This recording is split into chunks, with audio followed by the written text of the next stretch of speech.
and lots of exciting things. Mr. Doug Kessler.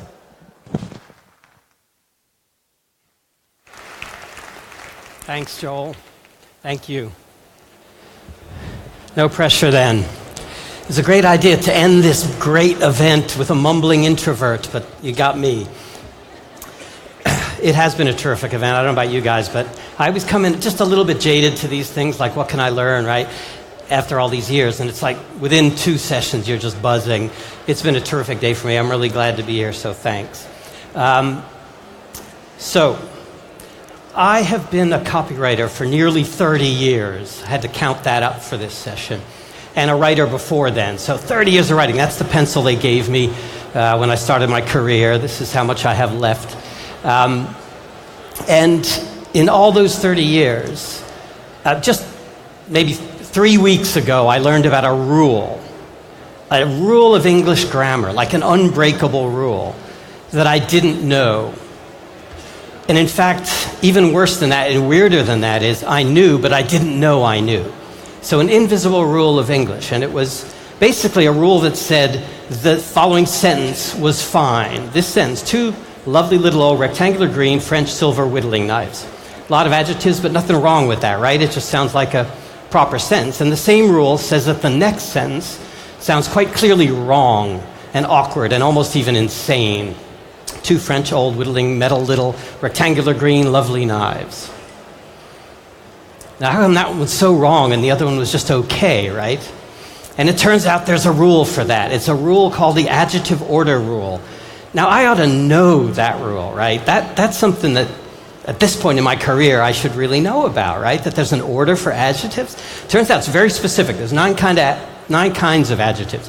Number has to come before opinion, before size, age, shape, color, origin, material, purpose. So, that there are 9 kinds of adjectives was news to me, but the fact that you have to put them in this order or things sound weird. When I first saw it, someone put it out in a tweet and someone showed it in the office, and I was like, no way, it's not true. Ran over to have a look, did a little Googling. And then it's like, okay, I'm going to find an exception.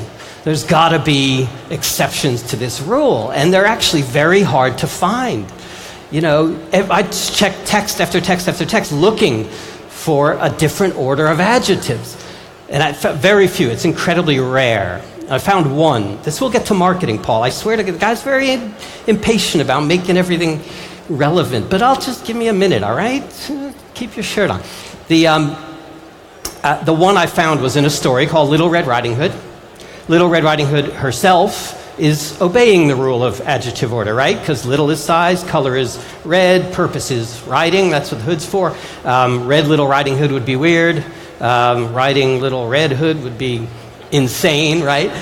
But this is cool. So that didn't break the rule. But one of the characters in this story does break the rule. The big bad wolf. That should be the bad big wolf, right?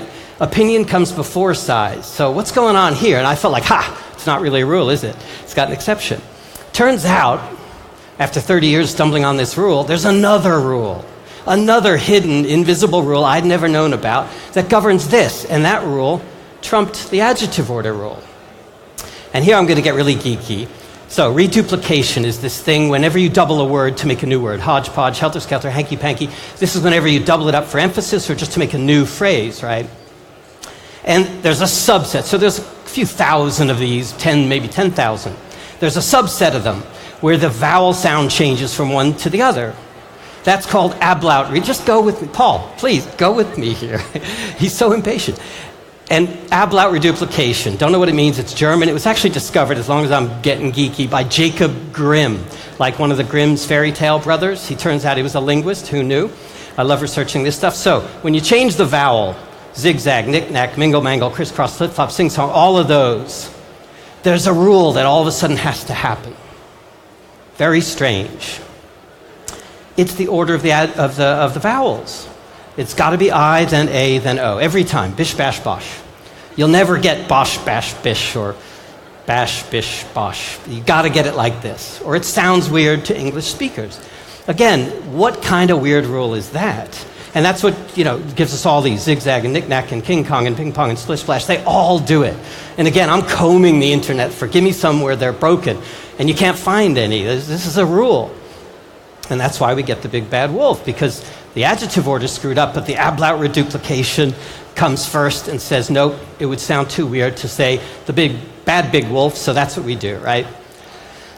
So this is the weird thing, right? 30 years a writer, I discover a new rule, kind of rocked my world a little bit, and then 20 minutes later I discover a second one that I never heard about. And again, what's weird about this, not that I didn't know the rule, that's kind of like, there's a lot of things I don't know, but that I knew the rule and didn't know I knew the rule is what I find really impressive. And that's what the talk's about. Finally, Paul, I told you I'd get around here. The power of invisible conventions, right? Invisible rules, unspoken laws and rules and conventions that govern what we do, and we don't even know it. So we need conventions, obviously. You got to have them. They're the WD-40 of human interaction. You know, without them, society couldn't happen. So we need lots of them to get along. But we don't need to be slaves to convention. And I think what tends to happen is human beings are so convention-oriented because we're social animals, right? We learn the rules of a situation and we adhere and kind of converge on those rules very, very quickly. We're great at that. People are amazing at that. But our job as marketers, I would say, is to expose the hidden conventions that guide us in our markets and fuck with them a little bit. Play with them. You know, you don't have to break them, but play with them. Bend them, turn them upside down, twist them, and things happen. And it turns out the stronger the convention, the more impact you get out of playing with it. And it's quite a powerful thing. And in a way, it's a route to freshness and attention. Attention's a hugely important thing, right? It's like the gateway drug to B2B marketing. If you don't got attention, you don't get to do anything else, right? So this is a really interesting way into breaking some rules in order to get attention. If not, why? Well, this is a MRI scan of a human brain who's being marketed to. It's the marketing defense barrier. This is what we all do, right? Someone's marketing to us, this goes up right away. Soon as we see it coming, boom. It doesn't mean we're totally sealed off from the message, but we're going to take it with a grain of salt. We know it's going to be distorted. It comes packed with all sorts of things around it that tells us, be careful. This is not normal human interaction, right? And that's something that we need to think about. You know, do we want those barriers going up, or do we want to try to have a conversation with somebody? So the conventions I'm talking about, you could think of them as nested. The core of that might be your companies, right? How your company does stuff. These are very strong ones. And they're really maybe even the hardest to break because the culture of a company could be so strong. And around that is the industry, high tech or pharmaceuticals, healthcare. If you work in any of those specialized markets, you realize very quickly, whoa, this is like a bizarre cult full of conventions everywhere. Your countries, of course, UK, US, very different, every country different. Your discipline, what we're all here for, marketing, B2B marketing, full of conventions. And then the species, of course. It's that gray one, the discipline one, that I want to focus more on today. So, marketing conventions themselves are deep and strong and invisible. In fact, they're tough to break because you become unpopular in your company and your teams. People don't like these things being challenged. A whole lot of marketers feel like their job is to make stuff that looks and smells and feels like marketing. That's what they're there for, right? It's actually the opposite is what we're there for. But a whole lot of people in marketing think that's the job. And so when you start playing with these things, and you get a lot of shit for it. You get a lot of abuse, and you get a lot of people who just don't get it, right? So it's not an easy thing to do. First one that I want to talk about is, like, let's face it, for the history of marketing, this is the biggest convention of all. Marketing is a pathological liar, unfortunately. It distorts the truth. It's like a compulsive liar, and this is kind of a problem. So what it does is give marketers license to do some pretty outrageous things. One of the biggest examples for me in the history of marketing and advertising is let's say a marketer can sell you something that is very unhealthy by using doctors, right? Now that is a weird, bizarre kind of lie. So this is Dr. Batty's asthma cigarettes. Temporary relief of asthma, these cigarettes. And my favorite line in all this, after all those symptoms, not recommended for children under 6. 7-year-old Dr. Batty's going to light one up for you. This is 1890. 1930, fast forward. This is Dr. Edward Roehrig, a health cigar. 1930, he made the ad. 1938, he died of lung cancer. And what's weird about this one is he lists the irritants here. He lists, they know the things that are really bad in cigarettes. He says, nicotine, glycerides, albuminoids, carbons. This is 1930. They knew just what was killing you. And the marketer's response was, let's package that up as the good stuff. That's the stuff you want. So soon, by, fast forward 40s, 50s, everyone's got a doctor in their cigarette ads, all of them. The more concern goes up, the more you get doctors telling you it's okay, right? Bizarre kind of convention that has grown up around this, that's okay behavior. And the one I really like is the Perry Como. So it's got science plus a celebrity. A celebrity is another one of these conventions. It's one that makes me very disappointed in my species, really, that you can just attach a product to a celebrity and make people want it. It makes me feel like, really? Like Pierce Brosnan with a watch and we're going to buy the fucking watch. I don't know why, but it seems to work, and it obviously has worked for cigarettes. The underlying trope of this convention is buy this product and you'll be more like us. Buy this product, you'll be more like Barbara Stanwyck or Spencer Tracy or Susan Hayward or John Wayne. Buy this product, be more like us. That's the thing. Simple, stupid formula that works, right? Now, in this case, cigarettes, it's one of the rare cases where if you buy and use this product as instructed, you really will be just like these guys, because they all died of smoking-related diseases. Be like me, use this product. So marketing lies. Marketing just does, right? Our whole life it has. And that's why everybody hates marketing. That's why we put up these defense barriers. And that's why, and yet we're making stuff that looks more and more like it, Our stakeholders want things that look like marketing all the time, so we're just triggering these things. We're spending a lot of money to trigger that. And then something came along. So something came along and shattered the core conventions of marketing. So most of my career was trying to kind of fight against the shit we just saw, really. And then this thing, orange is the clue. It came from Cleveland, from on high. This is Joe Polizzi. It was content marketing, right? This is my Photoshop skills, too, by the way. You can hardly see, right? So all of a sudden, content marketing comes along, and a lot of the fundamental conventions of marketing start to be bent and broken all at once. And it was really powerful. So if you look at some of these conventions, taking it from 12 o'clock, marketing was always all about the brand, not about the customer. It was always free to lie, or at least distort. It was very one-sided. It was sales message-led. The brand had all the power, it presumed, and all the information. It interrupted things of value, like TV programs, to jam in their stuff. So that was kind of how marketing worked. Content marketing comes along, and all of a sudden, boom, we can break those. It's all about the audience now. You're free to tell the truth, really, in a balanced story, not a one-sided story. You can be utility-led. You can be useful to your prospects, help them do their jobs, instead of just cramming sales down their throat. And it recognizes the buyer has the power these days, not the brand, right? So now we're delivering value with our marketing instead of interrupting that value to stick in some sales stuff. That's a lot of convention changing in one big wave, right? And for a while, it was like a magic wand, wasn't it? I mean, content marketing we got in early, luckily, and it was like amazing. If you were the first in your market to do it, it conferred this massive advantage. You're the one in the market helping your prospects do their jobs, using all your expertise to help people. It was fantastic. I mean, it still confers benefit. Of course, it's the thing to do. Can't imagine trying to market without it.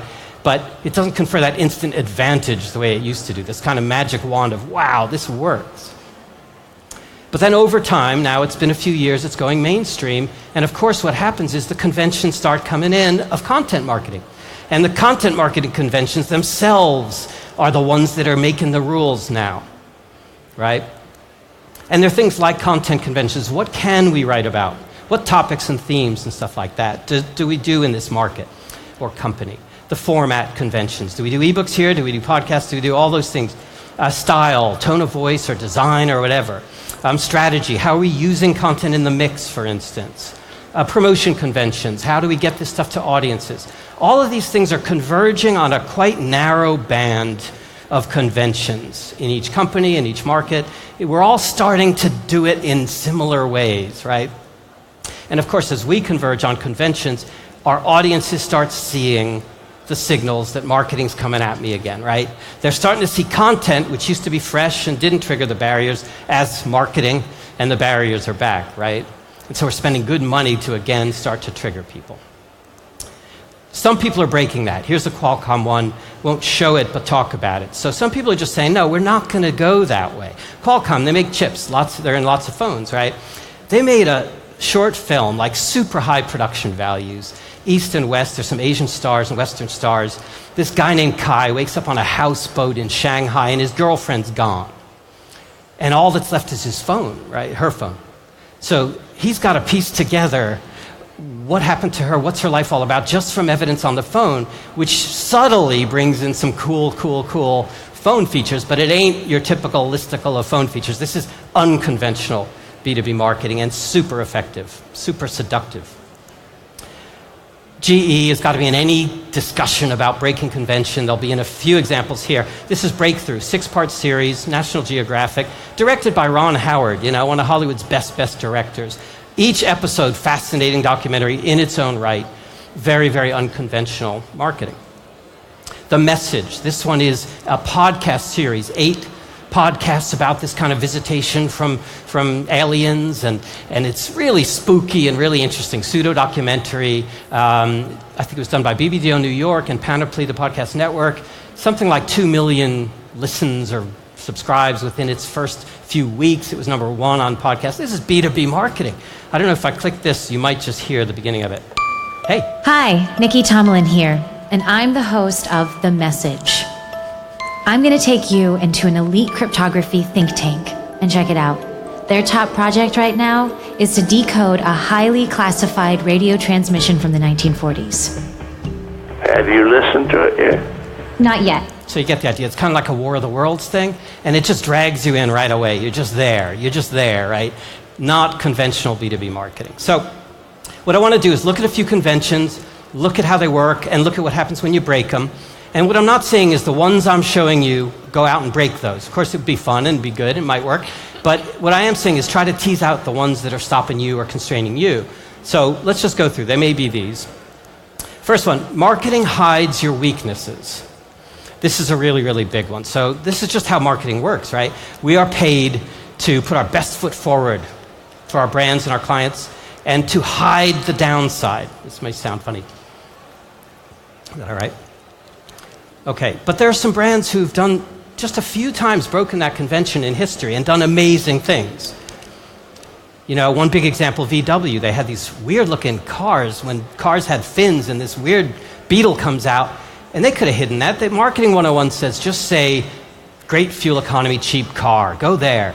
And instead, they said, look, it's an elephant in the room, this thing's hideous. So their headlines were ugly and lemon. If you Google VW ads from the BBH days, Doyle Dane Burnback, you just get tons of wonderful, wonderful things, breaking that convention. We call this insane honesty. So normal honesty is just don't lie, be professional, have integrity. I hope we all have that anyway. Insane honesty is take your worst points and don't just admit to them, stick them right out in front. Make them the hero of your marketing. Now that's a weird thing to do. That is like convention breaking, right?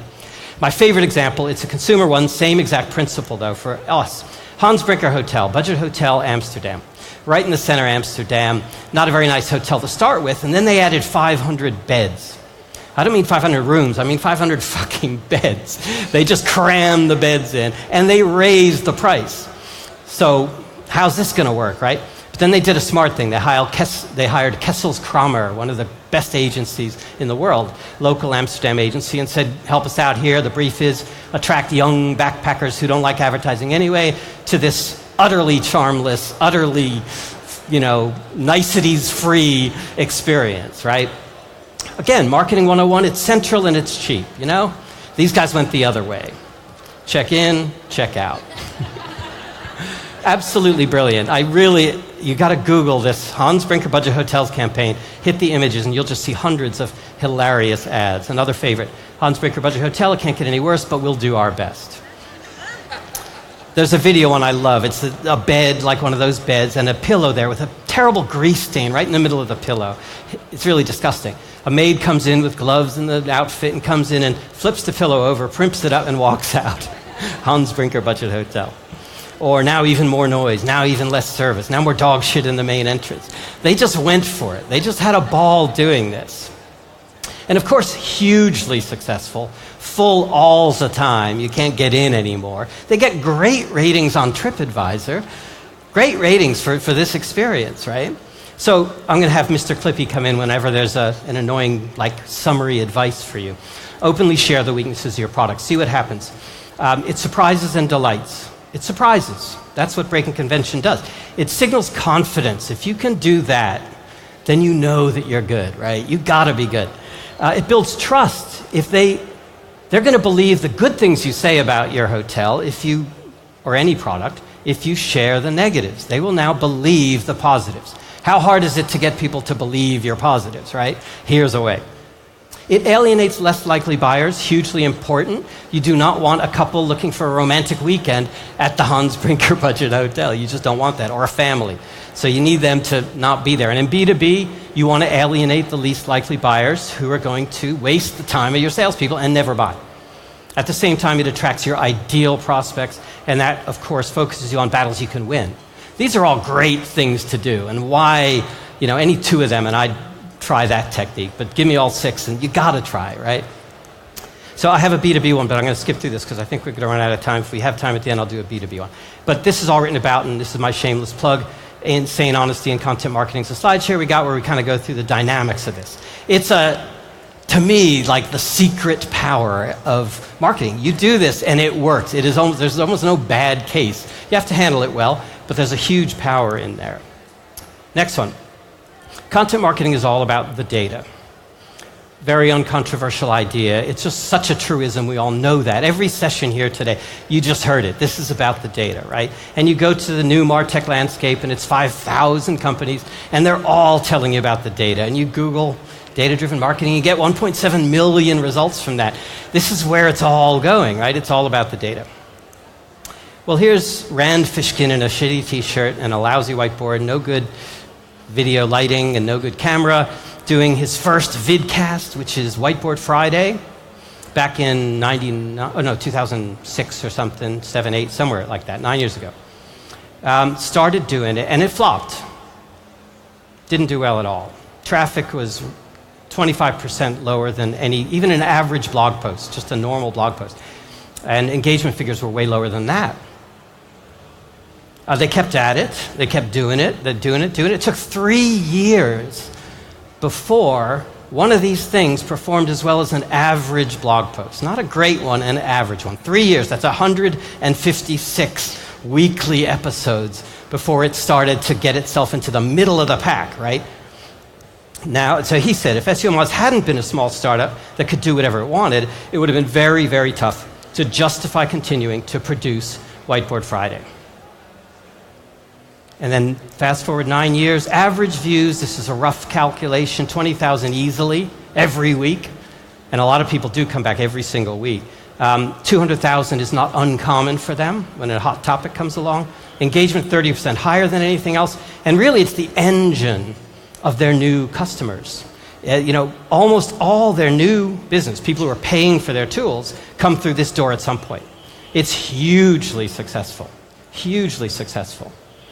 And the data said kill it. And the data said kill it for a long time, right? So, Clippy says, live and breathe the data, but do be prepared to follow your heart. That's an unconventional thing to do. Do something because you love it.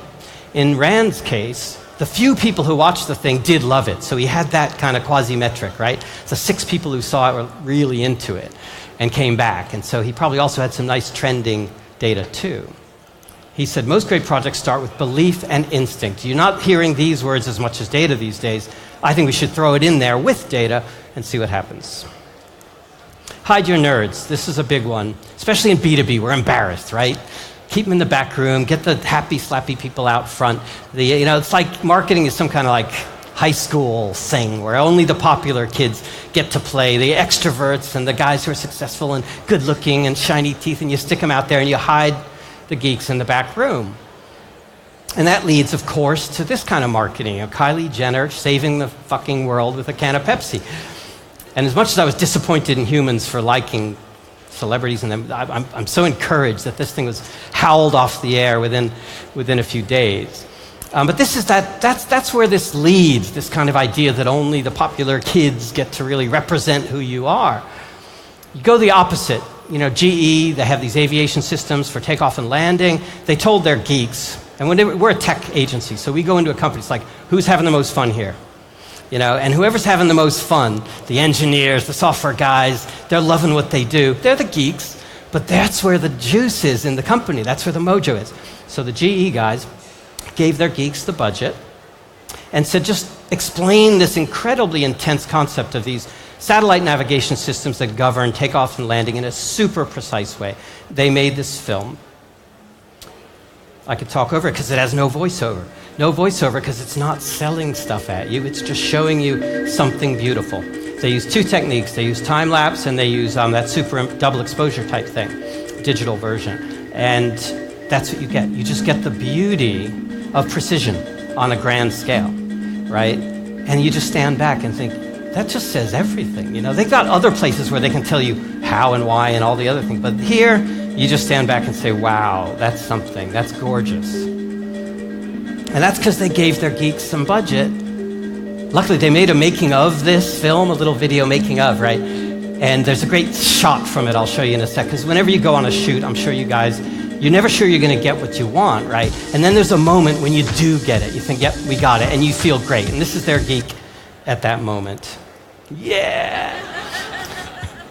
Made a beautiful piece of work by not hiding this guy in the closet, right? Consumer world. Jenny Doan was a quilting geek. I mean, it's a minority interest, right? Even in America, even in Missouri, quilting, right? But she got out there, her son started videoing her, and she was terrible. She was like, my name is Jenny Doan, and I want to help you make quilts. And it was just like, not a good idea, right? You're a geek, you should probably not be on camera. Fast forward, I think 5 years later, this is Jenny Doan. Andrew Davis turned me on to this one. I know Carolyn, you know too. So now she's got 387,000 subscribers. 63% watch every single week. She is fucking Oprah, this woman. She's Oprah, and she's confident. She's turned into a great presenter.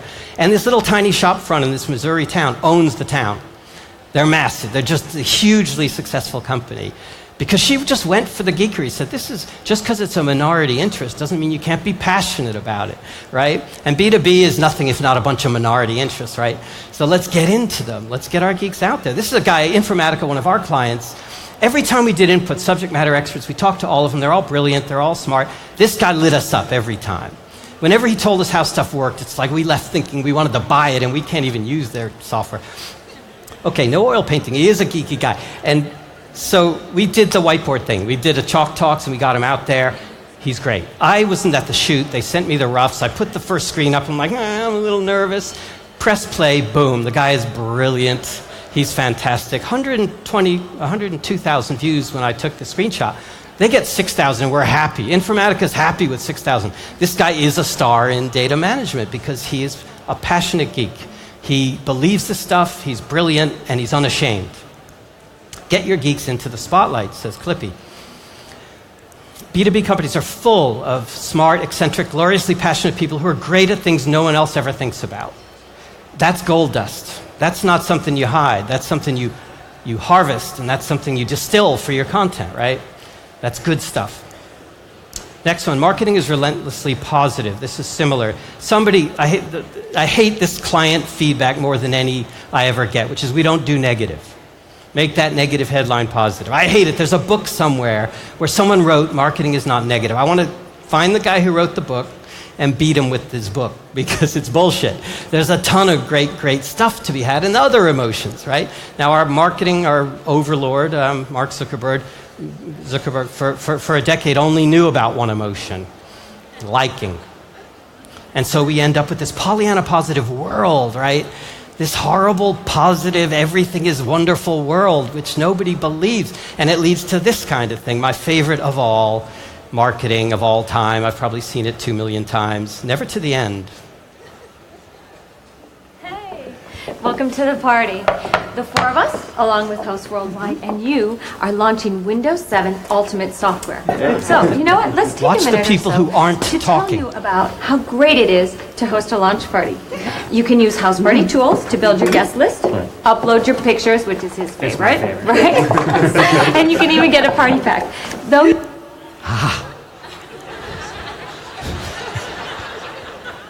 I mean, really. Try to see if you can go to the end of that video. And all credit to Microsoft, A, for trying something different, and for leaving it up there. I mean, I would sue anyone who put that thing up there, right? So anyway, now Mark has learned there are more emotions. Somebody sent him a memo and said, there's actually more than one emotion. And I like those at the end, sad and angry. These are cool emotions to play with in marketing. We're not supposed to play with them, that's the convention. But it's cool when we do. It leads to some great stuff. This is a Norton documentary, the most dangerous town on the internet. They sent a documentary maker into Serbia, into this town where a whole bunch of hackers, black hat, nasty hackers were. And he was going to find him and interview. Bad idea, right? Right from the start. Very, very bad idea. Very compelling marketing. Normal people cannot distinguish them from other, young people that are from the same age. I was a black hacker. Now I am a white and gray. Depends on who hires me for what. Super dark, went really into it, and you get a sense of the threat like no other way. And this is what they need to do, Symantec. They need you to understand this, right? They need to go in there. And so I know a lot of security companies, they avoid all this. They go, no, it's not about fear. It's about enabling collaboration in a safe way. Bullshit. It's about fear. It's about bad things happening, right? And we got to stop those. So you got to go there. We do these things called rants for clients. Rants are when you attack the obstacle to your prospect's success. So you don't want to be angry at the world. You don't want to be a chip on your shoulder brand, but you do get to attack things that are screwing with the success of your prospects, right? So everyone hates procurement and why that's happening. Stop buying tech, it's screwing you up. Product information malpractice. Why job references are worthless. These have kind of some energy and mojo to them. And we call them rants, and we talk to clients about why we're going to unleash the negative stuff and go passionate about this and why that's a good part of your mix, right? Our own was called Crap, why the single biggest threat to content marketing is content marketing. You know, that's super negative, and that got 4 million views now. For B2B, that's like viral. That's our best thing ever. And it was all because we just were really exasperated when we wrote it and didn't filter that exasperation out. So Clippy says, explore charged emotions, not just the happy clappy. That should probably say happy clappy instead of slappy. I don't know what happy slappy would be. But anyway, explore the whole spectrum, right? If you don't have anything nice to say about anyone, come sit by me. B2B Marketing Speaks B2B. This is a huge convention. Luckily, it is changing already. It's changing out from under us. So it's easier to play with this. So it used to be that for a company to get trust from another company, you had to be big and venerable and authoritative and, big. And now that's changed. The era of social media means that doesn't really get my trust anymore. Now I want to see transparent, authentic, human, and open. And so the B2B voice is changing. The conventional one was stiff and serious and uniform and formal to signal that venerableness. And now the new B2B voice is very much like straight and simple, confident, very conversational, real, human, personal. This is what works to gain trust now, right? So that's changing. And this is a convention we all really ought to be there for. I'm shocked how little B2B brands play with voice as this brand multiplier, content multiplier. You get voice right and your stuff resonates way better than when you get it wrong. You should be spending a lot of time around that, right? Example of just typical copy. vCloud Air is a dynamic public cloud platform that offers high performance, reliable storage options to fit varying workload needs. That's not bad copy. There's nothing wrong with that. We probably write sentences like that all the time, but the same product is called Dropbox, and it says work the way you want. Dropbox is the simple way to work with anyone or any file anywhere. It's just way more approachable, way more believable, less bullshitty, and you feel like, yeah, okay. So another one like that. Loosen up, find a voice, says Clippy. I think it's hugely important. The conventions of voice, more than any other, I believe, are holding B2B back. I think if you could free those up, you could go to some cool places. And an extreme example of this, marketing never swears. This is one like, if this convention you can break, then probably any, right? Because who's going to swear in their marketing? I do a whole talk about this, and it's probably subtler than I'll be able to do in these 2 minutes. But what happens is people are a bunch of sweary people. This guy, Timothy J., Utility and Ubiquity of Taboo Words, looked at transcripts of speech, billions of words, and it was up to 3.4% of words were swear words in normal conversation. And I'm like, well, is that a lot? I don't know. Turns out first person plural pronouns are only 1%. That's us, we, and our. Those are some of the most spoken words in the English language. They're a third of swears. We are sweary, sweary people. We swear. The Deadwood, final season, 1.73 fucks per minute. My new favorite metric, by the way, FPM, fucks per minute. Ours is quite high, unfortunately, at Velocity. So we swear liberally in TV shows, movies, and plays, and poetries, and music, fiction, nonfiction, daily speech, bar mitzvahs, visual arts, emails, post-it notes, shopping lists, conferences. We swear everywhere, but we don't swear in our marketing. And why is that? Why is that? Why should it be the one place in our whole lives where you don't? Well, it turns out some companies are starting to, and if we just rule it out, you don't get to some of the best marketing recently that I've seen. This ad is just great on any dimension, and it's kind of sweary.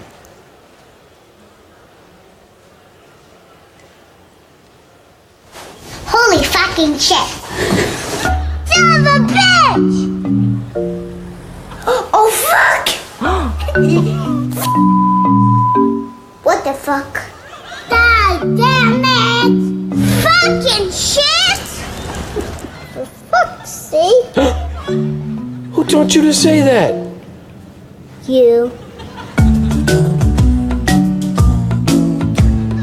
For fuck's sake!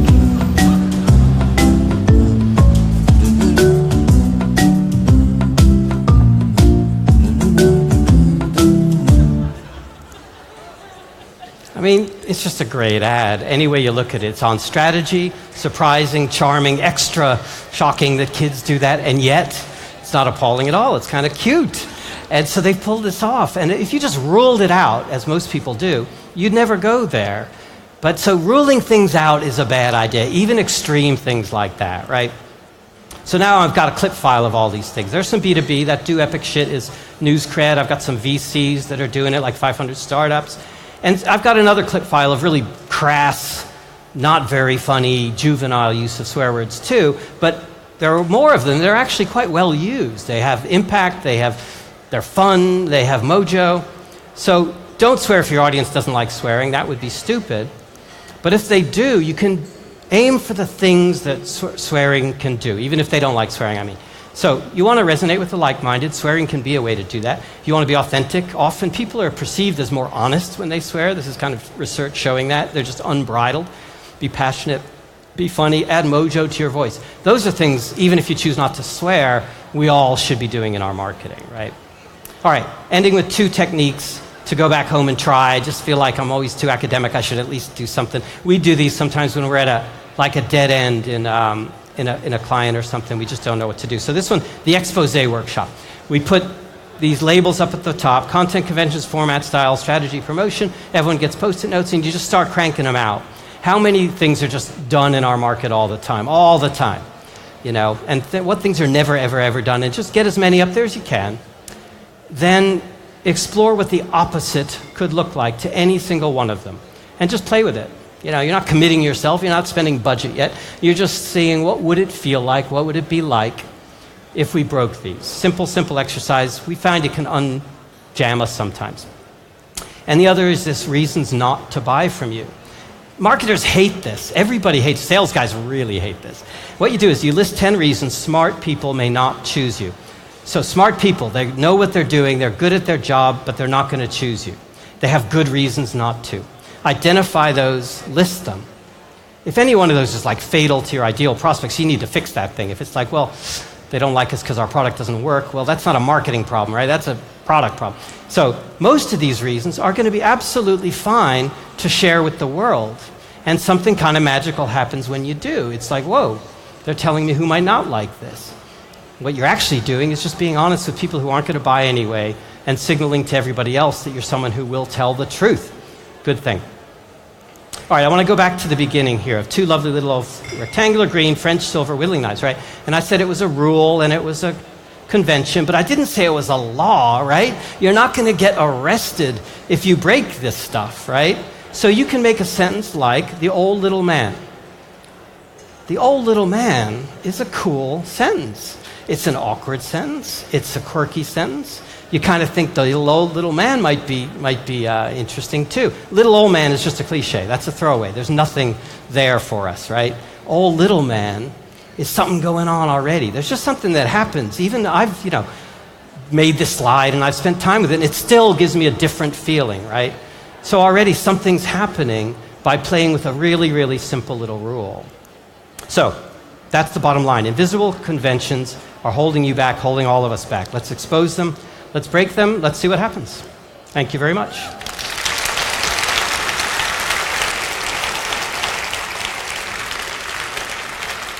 Did I go over? Doug, as ever, that was brilliant. Thank you. Absolutely fantastic. I've got loads of questions for you. We want to make sure we get some questions from the audience. And the first one, so please raise your hand, and Rana or Jenny will grab you if you've got a question. But the first one I want to ask is, how do you find out if your audience has a problem with swearing or not? You probably know your audience. Now, we're in a weird place. Velocity, I'm going to give you our example. We swear a lot. We don't, I hope, do it frivolously or gratuitously. We're not bad people. We're very nice people. We just happen to be sweary, and that's what started this whole investigation. Why do we swear in our marketing? Now, in truth, there are people who don't like swearing who would like us and work well with us. So we're filtering out some who would be good clients and good friends, right? And that's unfortunate. It's a downside. We had to do one of these. But on the other hand, there's some mojo in it, when used properly, that people come forward who are our kind of people. And we just have found that confident, ambitious marketers, the kind we love working with, they're okay with swearing.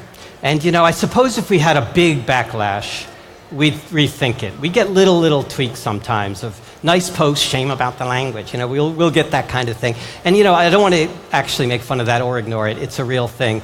How do you know? You should know your target audience. So, Brewdog beer breweries, they swear all the time. Their audience is so obviously sweary. It's just part of their brand. So you find out slowly, I guess. Is it part of this kind of movement thing about, some brand, if you've got like technology software companies often have a movement, they see themselves, Salesforce, right, selling a movement. It's not necessarily a product. So if people are buying into your movement, they're buying into your coarse, awful language, then that's fine. Yeah, and I suppose if people really, I don't think anyone's offended by swearing. We all see too much of it. They might think less of you. That's different. And that could happen. But what it does do is say, there's belief there, there's belief there. One of the examples in there is there's this Clarisonic kind of appliance for men's skin. How do you get men to care about their skin? And their headline is, it's your fucking face, Now, if it said, it's your face, it's not as good a headline. It's not a good headline at all, but it's your fucking face. It's a really good headline. And it just captures passion and belief. And that's a nice thing to capture. I was wondering if we can recommission the next issue of B2B Marketing, B2B fucking marketing. Yeah, exactly. B to fucking B. It might B to FB. Be good. You never know. That could be fun. It might be slightly out of context. The thing that the word that kept coming up to me whenever you were speaking was authenticity. Yeah. Or it was, you said it a few times. You didn't specifically flag it, but it was all about you being authentic as a brand. Was that right? That is right. And I think what conventions tend to do is pull us away from who we really are to play a game that we're not. Like, when we're early in our careers, we show up at work, we think we have to be this persona, and over time, if you're in the right company, you learn you could be yourself and succeed even more by being yourself. It's the same in marketing, coming out to the world. You can be yourself, and anything that drags you from that is a bad thing. It's a constraint that isn't going to help you. Last call for questions. I can't believe you just listened to a fantastic presentation from Doug and no one's got a question. No. I know that there's alcohol being served any second now. That's probably what it is. That's what it is. But the question is, when do we get beer? Well, any second now. There's just the one thing I want to ask you. So how dark can you go? Can I expect to see the B2B Awards next year? There's going to be loads of really dark and I hope so. Evil campaigns. I'd love to drag this industry into the mud, Come with me. Embrace your dark side. So right. If we could give a really great warm hand of applause to the Darth Vader himself. And to Joel for this event and the team. Fantastic. Bravo. Thank you. So that's kind of all there is now, but it's not, because there's alcohol being served at the back, and we'd love to have a drink with you. And also, more importantly, in about half an hour's time, we're doing our very first People Awards. Please hang around, please have a drink, please get networking, don't go anywhere. It's great, it's summer in London. Thank you for coming, it's lovely to see you all. Thank you very much.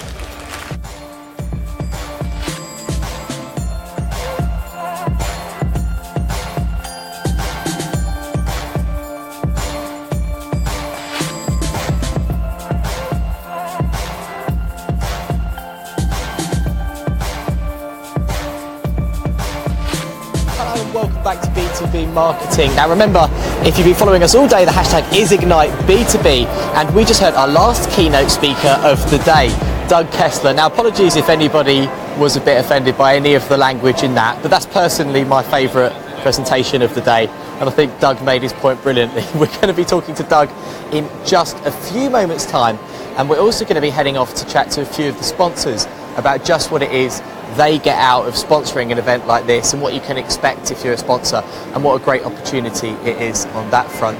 Don't forget as well, coming up a little bit later on, we've actually got the presentation for the People Awards, so that's going to be coming to you between 6 and 7 o'clock, so please do stick with us on the Facebook link. Okay, so obviously you've been following it all day, but make sure you keep it right there in your timeline. It's facebook.com/marketing B2B.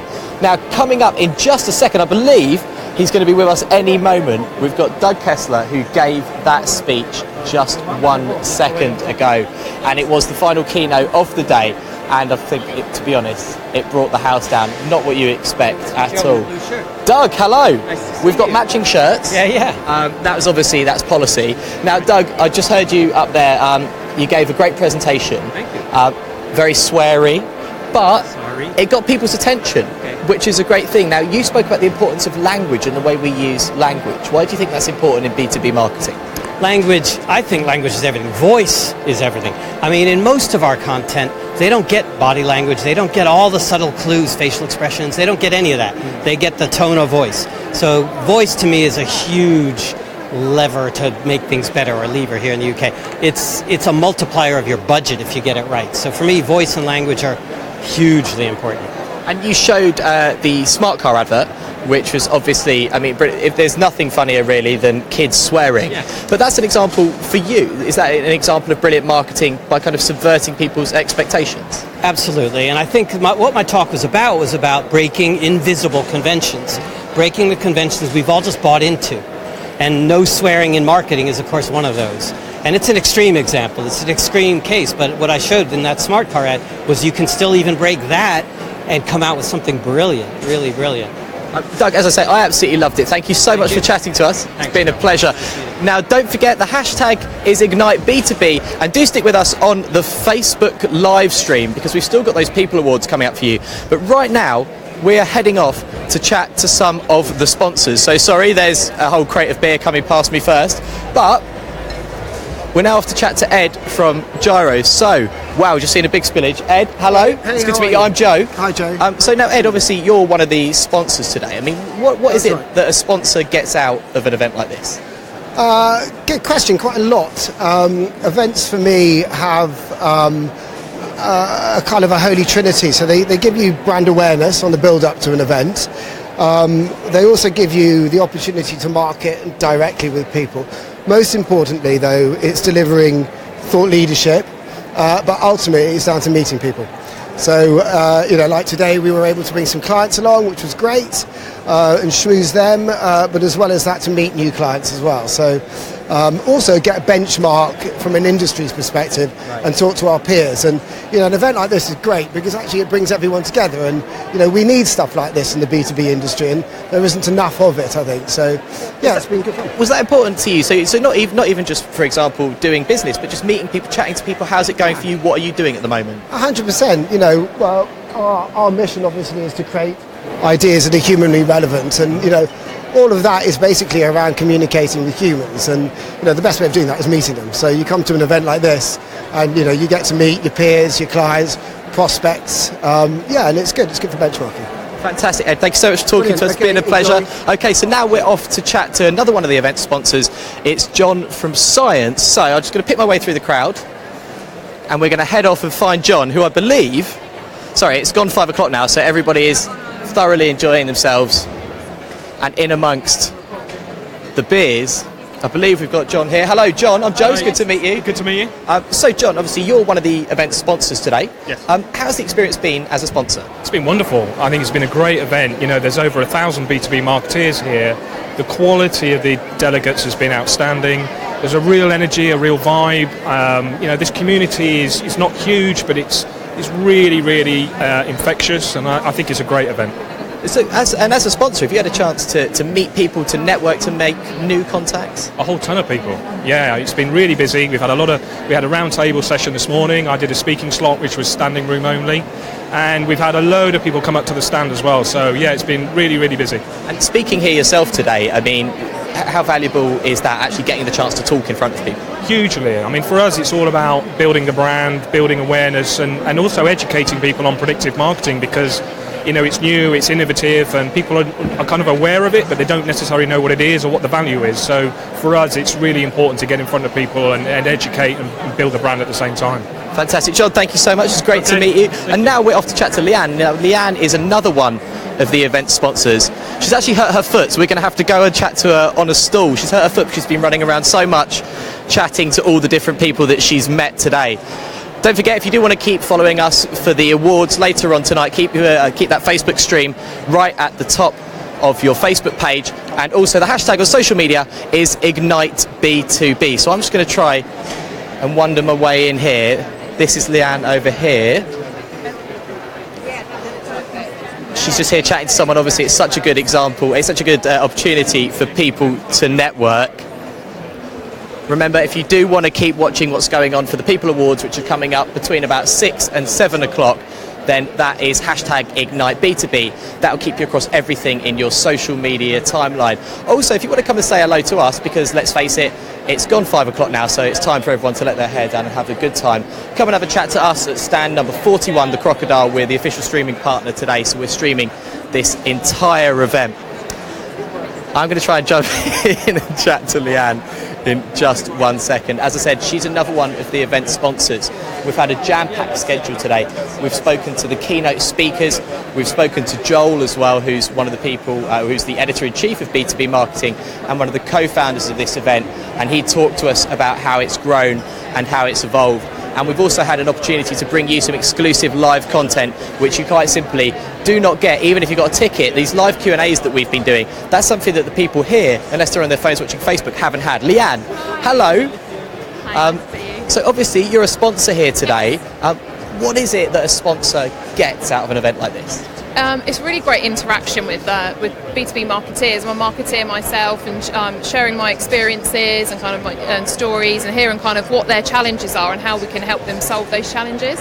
And as a sponsor, I mean, is it a chance, just on a very human level, which is something that's been happening again and again today, is it a chance just to meet people face to face? It is, and also as a marketeer myself, to say, actually, I'm going through the same pain points that you've gone through, and this is how I solved that. And it's like really sharing stories, it's networking. There were some great sessions earlier around kind of how you can develop your career, so I get something out of it as an attendee as well as the sponsor.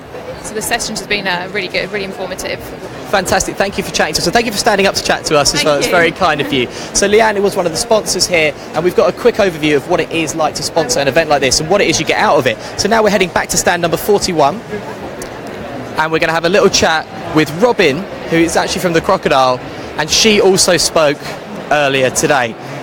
The whole thing's got a bit of a festival vibe now. It was all business earlier on, people having a nice time, but now it's very much turned into a lot more of a party.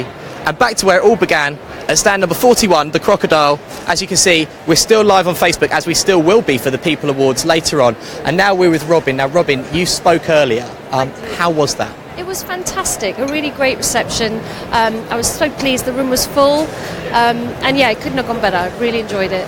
So how was the reaction as well? Because people really liked it, didn't they? Yeah, it was really good. I think a few people came to talk afterwards and thought that I had made a few sort of slightly controversial points. I talked a lot about Facebook, and Facebook doesn't necessarily go down super well, or isn't like the first choice that comes to mind in B2B social. But generally it was really positive, and a lot of really good positive feedback, I think. So what other points were there that you touched on during the talk? Well, I think my main, what I was really asking people to do was just kind of stop and reset their perspective about B2B social, because typically B2B social sort of starts and ends with Twitter and LinkedIn. And there's just a really missed opportunity with Facebook, and I think that the issue really with Facebook is you have to work really hard to get the targeting and the content really right in order to really drive value. But I think that we also we tend to lump social media together, so people talk about a social media strategy, but what I think is you need a strategy by platform. So your approach on Facebook, your approach on LinkedIn, your approach on Twitter are all distinctly different, and the roles that those channels play are all distinctly different. And we also need to have a longer term view. I'm asking people for 12-month strategies, and also to look at dedicating content budgets to social content. Do you think that's part of the problem? People want to see immediate returns from social media, and it just simply doesn't work like that? I think that there is all too often a tendency to sort of knee-jerk into short-term tactics to drive engagement around a new blog post or a new ebook or a new video, and there's no long-term view. And so you get those one-off short-term engagements, but that's not building out to add any real kind of value back to the business. Okay, Robin, thank you so much, and congratulations on the talk, because I know it went really well. Thanks a lot, Joe. Thank you. So do stick with us here on Facebook Live.